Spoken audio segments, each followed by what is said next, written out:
Sekjen PDIP Hasto Kristianto disebut aktor intelektual di kasus Harun Masiku oleh penyelidik KPK ya. Hasto Kristianto mengaku kaget mendengar penyelidik KPK Arief Budi Raharjo menyebut dirinya sebagai aktor intelektual kasus suap Harun Masiku.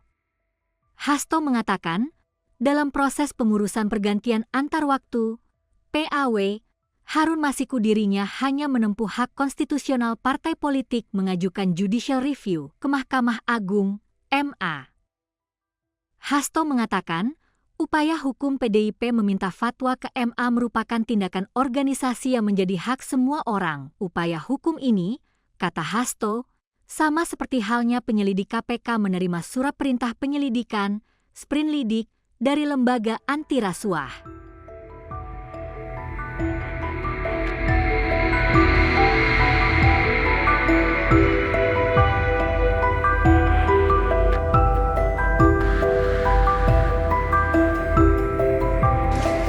KPK kemudian menjadi saksi terhadap suatu peristiwa yang tidak dilihat, tidak didengar, dan tidak dialami secara langsung. Sehingga kembali terbukti yang disampaikan banyak merupakan opini. Bahkan bisa dikategorikan suatu konstruksi dengan tujuan-tujuan tertentu yang pasti itu memberatkan saya.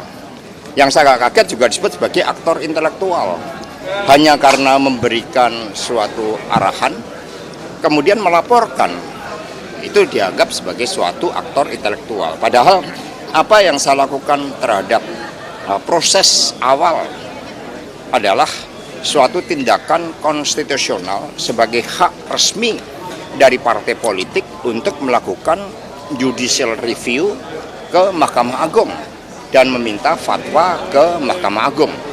Ini adalah suatu tindakan organisatoris. Siapapun, sama ketika Pak Arief tadi menerima sprinlidik dari pimpinan, maka sprinlidik itu adalah bukan orang per orang, tetapi atas nama lembaga KPK. Sehingga bukan berarti yang mengeluarkan sprinlidik lalu dianggap sebagai aktor intelektual. Nah, karena itulah ini merupakan suatu bukti-bukti bahwa persidangan daur ulang ini memang terlalu dipaksakan dengan fakta-fakta yang memang diopinikan dan diasumsikan oleh para penyidik yang susah payah merangkap jabatan dari penyidik menjadi saksi penyidik.